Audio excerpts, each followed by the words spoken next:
Good afternoon. So, I am Pastor Ian with Spirit Life Church, and I am the one privileged to get to address the questions for this week. I am so grateful that Othniel pushed off such a wonderful question from last week for me. I'm just kidding, OJ. I know you were out of time, but still, we have some awesome questions that we're going to be addressing this week. So, we have three main questions. You guys are welcome to engage through the chat, and if you have additional questions, you can post them there. If we have time, we will gladly address them. We'll gladly take care of those today. So the first question that we're going to be looking at is, did Jesus go to hell after he died? So there's one for you. The next one is, if God is all perfect, could God have created a world without evil? And then the last one is, why does evil exist? These are some very insightful and thoughtful questions. They're ones that a lot of people ask. Honestly, when we come to the faith, especially the questions on evil and evil in the world, understanding those, that's a big part of reconciling. Is there a God? Is there not a God? That's why it's such a staple in apologetics. And so we're going to go ahead and start off with question one. Did Jesus go to hell after he died? So, in looking at this, there's several things that we need to consider, okay? And we're going to go ahead and look at some scripture as we go through this, just so people have a good, solid understanding of what it is, I guess, where the confusion comes from and why this concept even came about.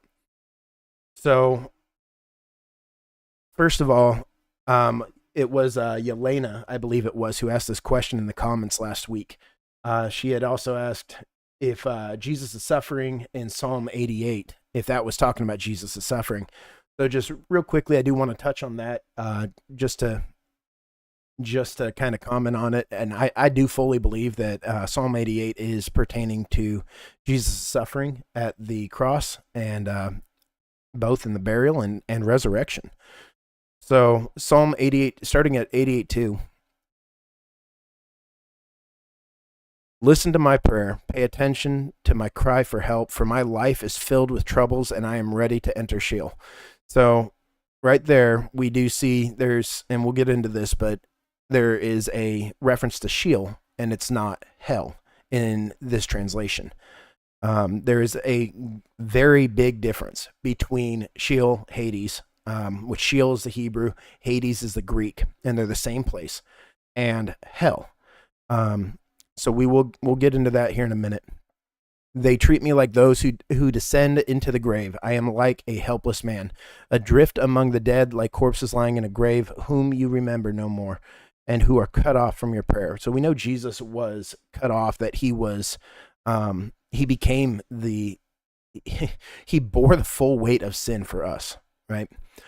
You placed me in the lowest regions of the pit, in the dark places, in the watery depths. Your anger bears down on me, and you overwhelm me with all of your waves. So right there, we know that God's anger and judgment was poured out on him instead of us, in place of us. 88:8. You cause those who know me to keep their distance. You make me an appalling sight to them. I am trapped and cannot be freed. Now we know in Isaiah it says that he was marred beyond worse than any human being. Like, it actually says any human that's ever lived. He was disfigured, and he was an appalling sight to them at that point. We also know that, and it says it later on at the end of Psalm 88, that they keep their distance. We know that the disciples pulled back. They didn't go with him. Well, with the exception of John was with him every step of the way. Wonder why he's called the beloved. And we do see Peter there, but still keeping his distance. Psalm 88:9. My eyes grow weak because of oppression. I call out to you, O Lord, all day long. I spread out my hands in prayer to you. Do you accomplish amazing things for the dead? Do the departed spirits rise up and give you thanks? Now, again, did Jesus go to hell? Well, we know he descended, and we're going to cover that. But this is prophesying the fact that he's not only going to descend, but he's also going to ascend. In the very next verse, 88:10, it says, "Do you accomplish amazing things for the dead? Do the departed spirits rise up and give you thanks?"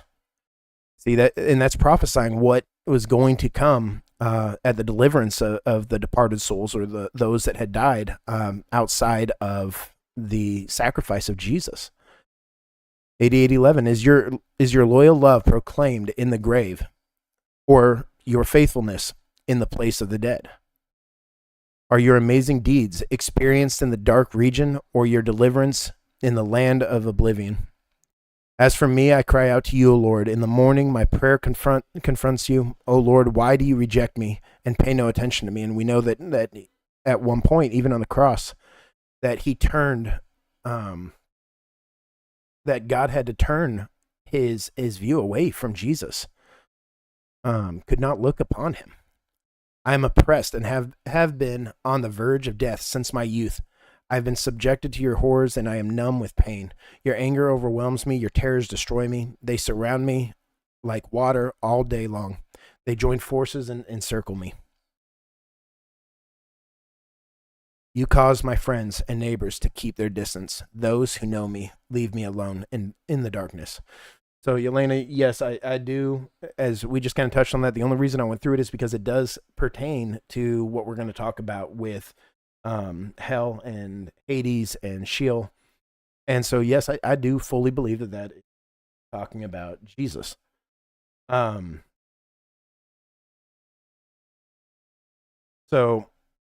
a couple things on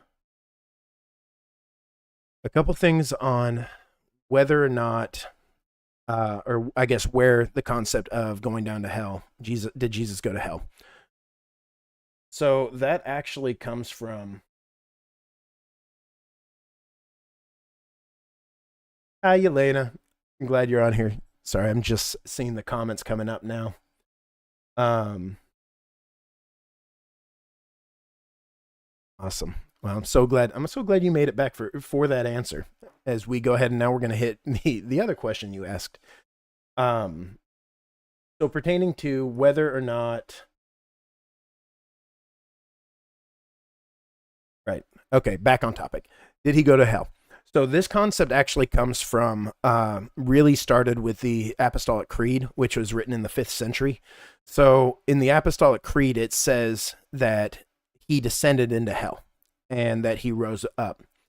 However, that is not accurate with what we find in the Greek and in the Hebrew.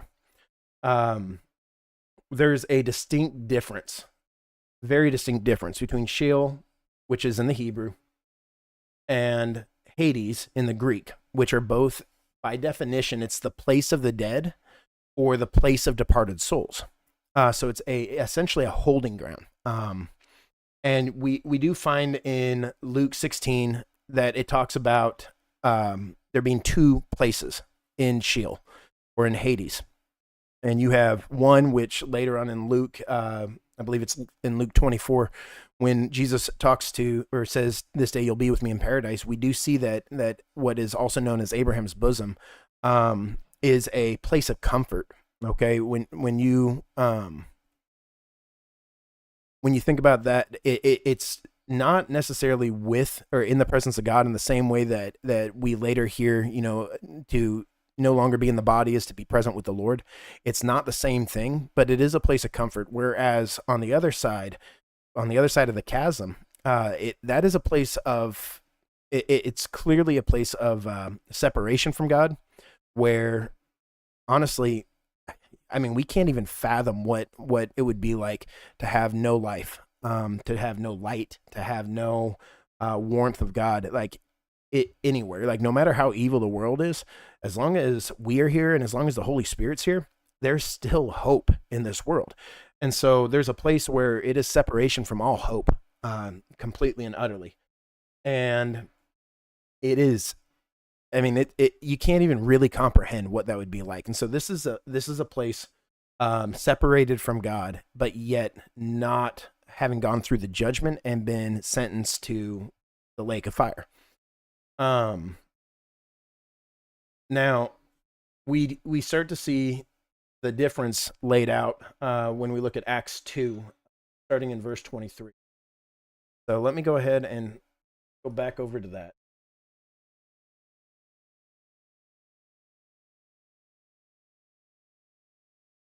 All right. So starting verse 23, and we're going to be going through verse 33. Yeah. This man who was handed over by the predetermined plan and foreknowledge of God, you executed by nailing him to the cross at the hands of the Gentiles. Now, this is obviously speaking of Jesus. But God raised him up, having released him from the pains of death, because it was not possible for him to be held in its power. For David says about him, I saw the Lord always in front of me, for he is at my right hand, so that I will not be shaken. Therefore my heart was glad and my tongue rejoiced. My body also will live in hope, because you will not leave my soul in Hades, nor permit your Holy One to experience decay. Now notice here in Acts 2:27, it says, I'll leave my soul in Hades. Now that is the same thing that is said in the Hebrew. It's Sheol, not Hades, but it's the same place. Now, why is it that we tend to get hell from this? A lot of Christians believe that it's talking about hell. A big part of that is because the King James, unfortunately, look, there is, for those of you that are King James only, I hate to tell you, but Paul did not write in the King James. Okay. I've actually been told that. Paul, the poor guy was absolutely serious, but he said that Paul wrote in the King James. So that's not the case. All right. The King James is a translation into English from the primary language, just like any other English translation. When we go back to the original language, we receive much more insight. And the King James tends to translate Hades and Sheol, both in the Old Testament and the New, as hell. And then when we look in the Greek, we find that there's actually other words that pertain to that. So the King James would actually translate this as, would not abandon my soul or leave my soul in hell, nor permit the Holy One to experience decay. Most modern translations have changed that and accurately translate this as Hades, because there is a distinct difference between Hades and hell.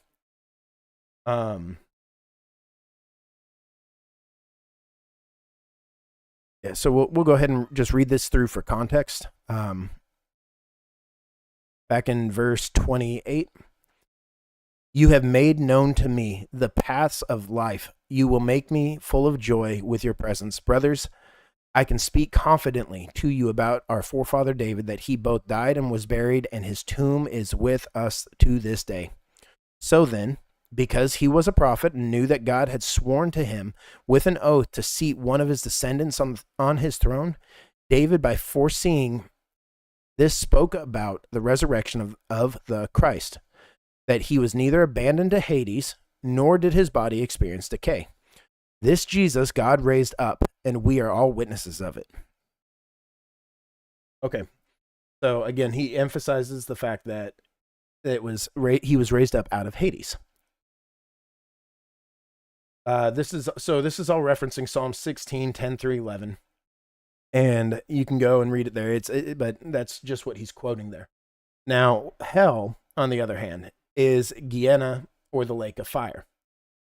And those are that is the eternal separation from God, and a place of torment, eternal torment and suffering. It was a place that was never created for man. It was a place that was created for the devil and his angels. And it's a place that I believe that nobody occupies, because the judgment hasn't happened yet. When we look at Revelation 20, 10 through 15, it says, I got to get used to the fact that I can let you guys see this. All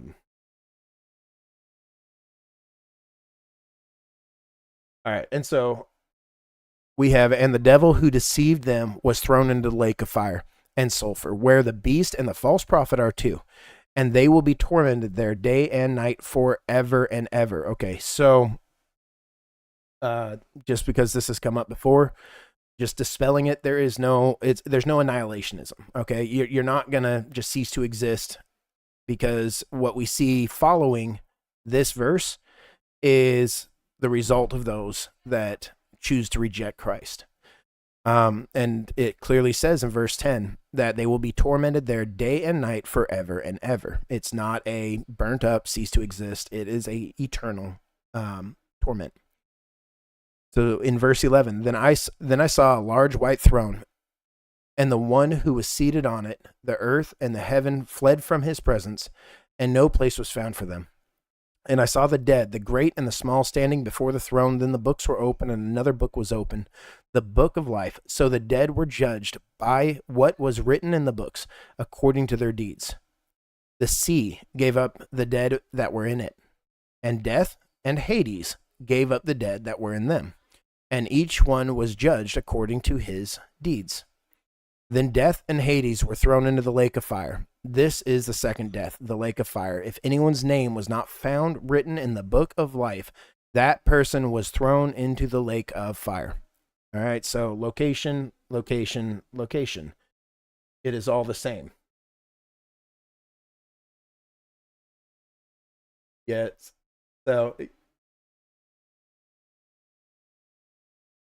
okay. So Kathy points out that her Bible does say hell, where I was talking about that before, and that's absolutely right. As she says, she has the King James. So when you're reading the King James, it's absolutely going to refer to Hades, Sheol, and Gehenna all as hell, which can be confusing. But thank you God that we have access to technology, concordances, and we have an obligation before God to utilize those properly and to be diligent in our study, just as the Bereans were. So what I want to note here though is that there are 3 locations of the dead.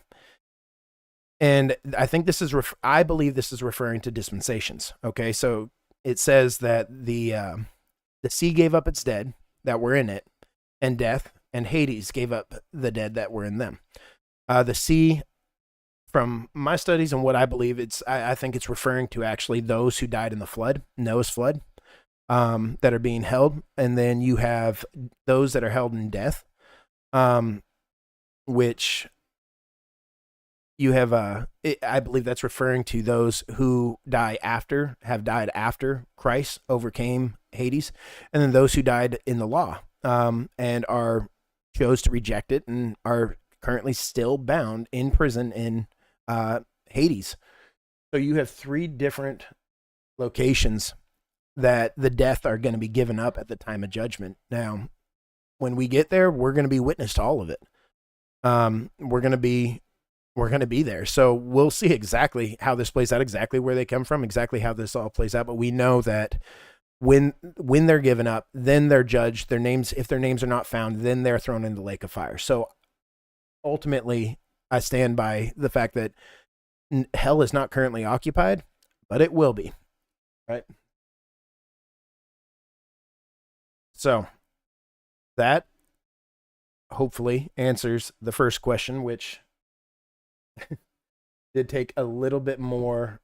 Oh, you know what? Actually, there's one more thing I did want to hit on that. So Ephesians 4, 7 through 13. In verse 8, it says, therefore it says, when he ascended on high, he captured captives and he gave gifts to men. Now, this is preceding when he goes in to talk about the 5-fold as the gifts given to the body for the training up of the saints into the unity of faith. And just above it, at the beginning of Ephesians 4, it's also emphasizing unity. And, a lot of people believe that the descending and ascending that's what this is referring to. Regardless, we know that he did go and descend. Whether this is talking about actually leading captives free from there, or whether it's talking about leading those in bondage to sin, which was all of us, free. Either way, we know that the freedom is for all who choose to believe in him. Okay. And I know a lot of people will reference Ephesians 4, specifically referring to him descending into hell. And the amazing thing is that if you continue in Revelation 1, I believe it's Revelation 1, Jesus says that I'm the one that holds the keys to death and Hades, right? So we know that he has overcome. He has overcome all of that. He's overcome. He is the risen king. It also says there in Revelation 1 that he's the one that was dead but now lives. And that is the promise that we have in him.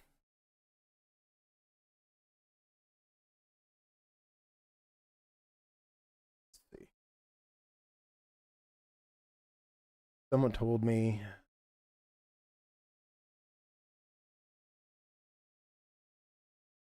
Okay, so someone told someone told me that they went to hell because they had unforgiveness.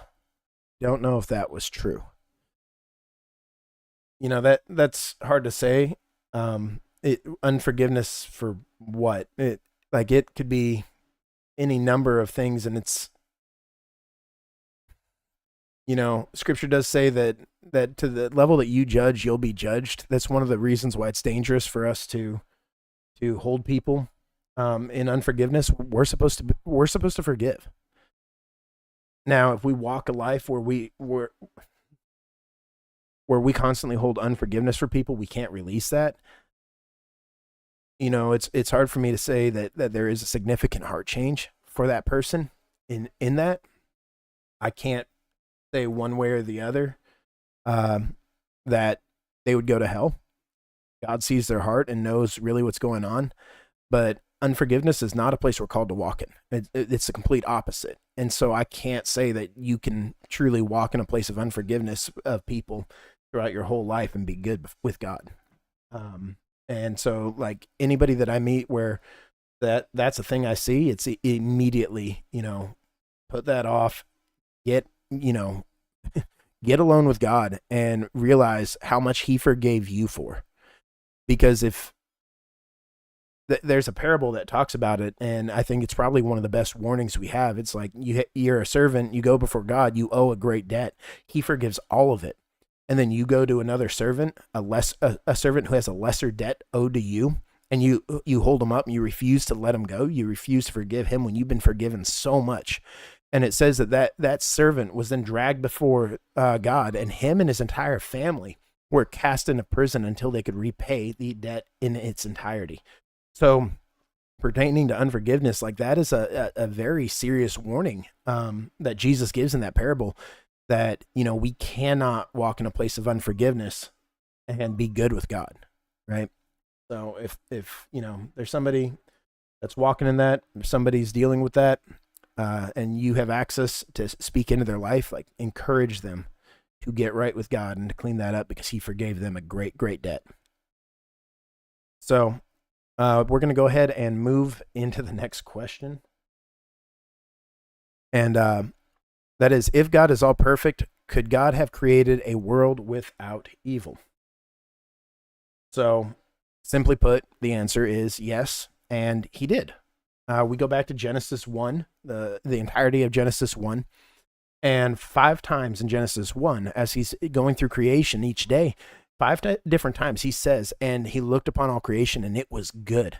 It was good. It wasn't, okay, well, maybe one day with a little grace it'll be. No, it was good. It was pleasing to God, right? Now, you have to realize that First John 1:5, that it says, now this is the gospel message which we have heard from him and announced to you. God is light, and in him there is no darkness at all. Right? God cannot. Seed replicates after its own kind. God is all good. He replicated all good.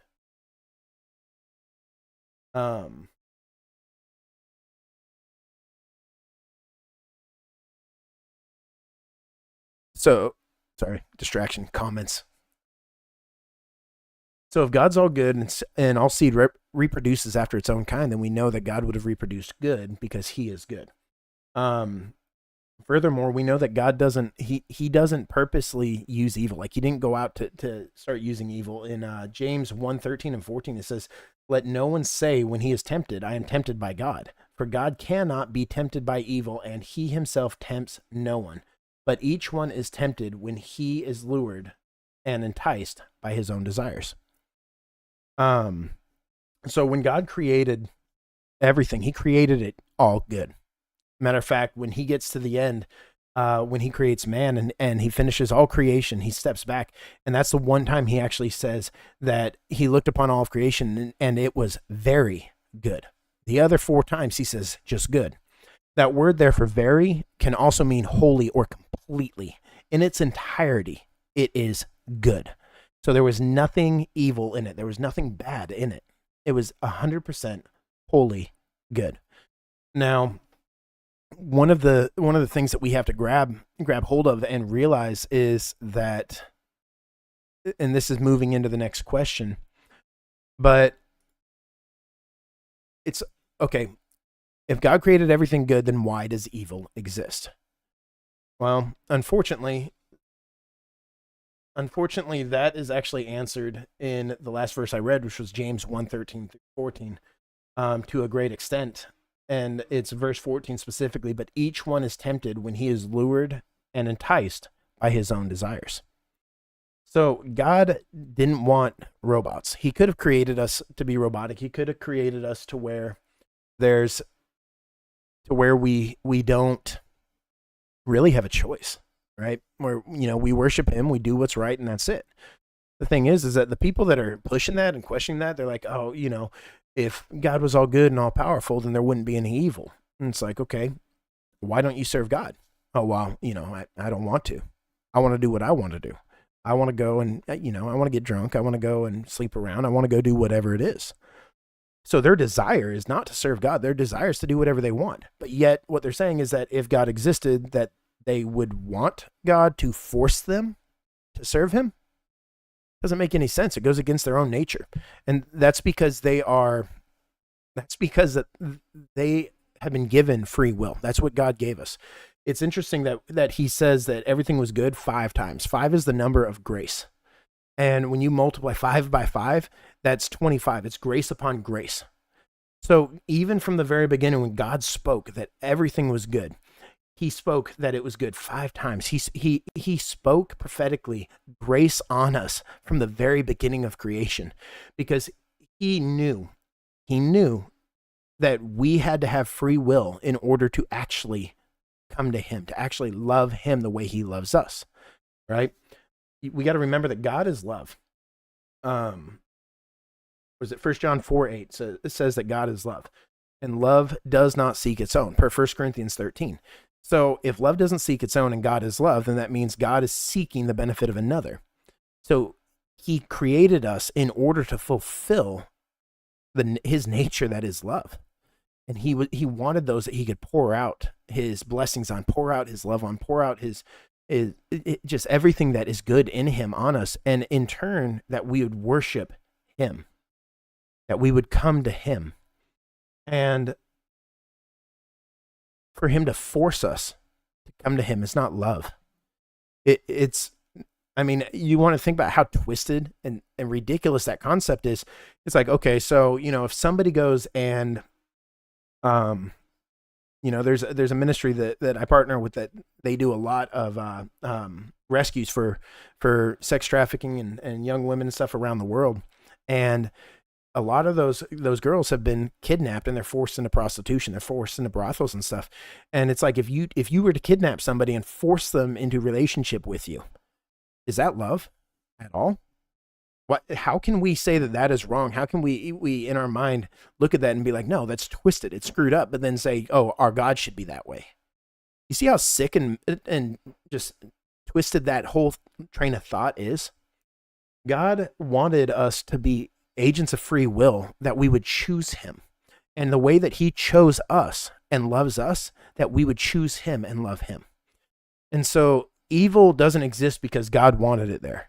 God created everything perfect. We messed it up. It's simple as that.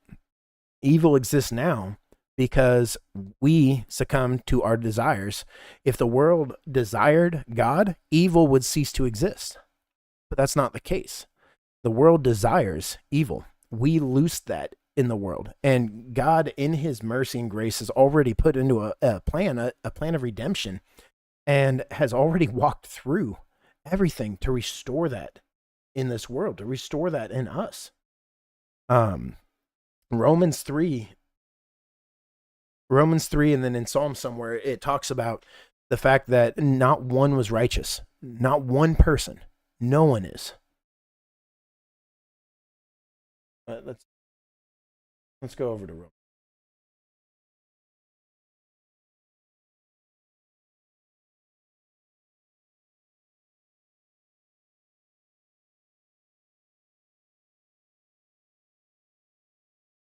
All right, so Romans 3:10.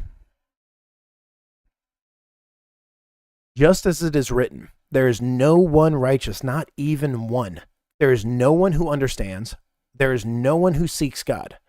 All have turned away. Together they have become worthless. There is no one who shows kindness, not even one. Their throats are open graves. They deceive with their tongues. The poison of asps is under their lips. Their mouths are full of cursing and bitterness. Their feet are swift to shed blood.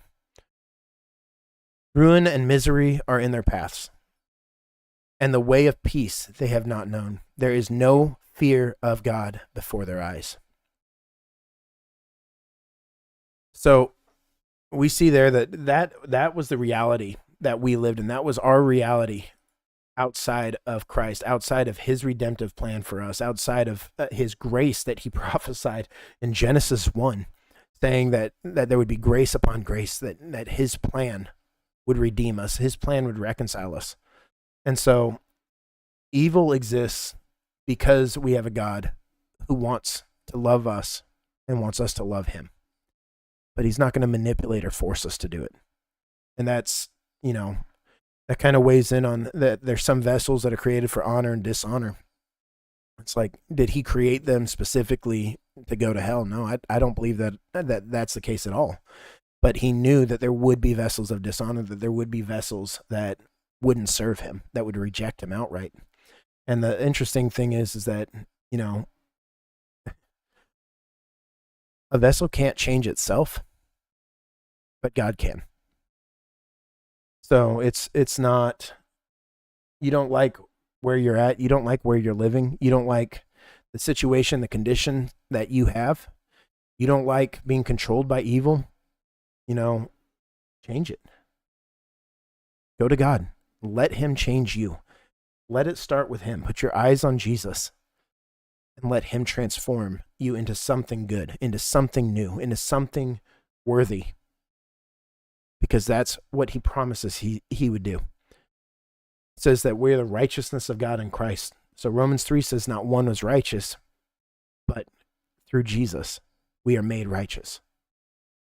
So I hope that answers those questions. I know there are so many more out there.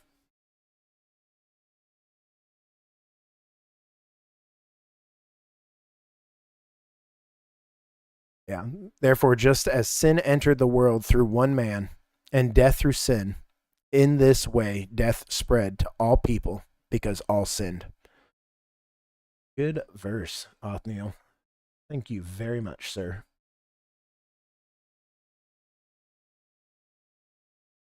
All right, guys. Well, that's going to do it for today. Thank you all for tuning in. And next week, well, we'll let it be a surprise who's going to do it next week. But we're gonna be back next Wednesday at 12:15. Remember to go ahead and submit those comments on Sunday when we do the post. You can submit the comments as far as what questions you have. If you would rather submit it privately, I know some people feel like their questions are dumb. There's no dumb questions. The only dumb question is the one not asked. But if you don't want to ask your question publicly, you can go ahead and select the link that's on there, and you can actually submit the question privately. And we do receive those, and we will be glad to address whatever questions come our way. So thank you all. God bless you guys, and we'll see you next week.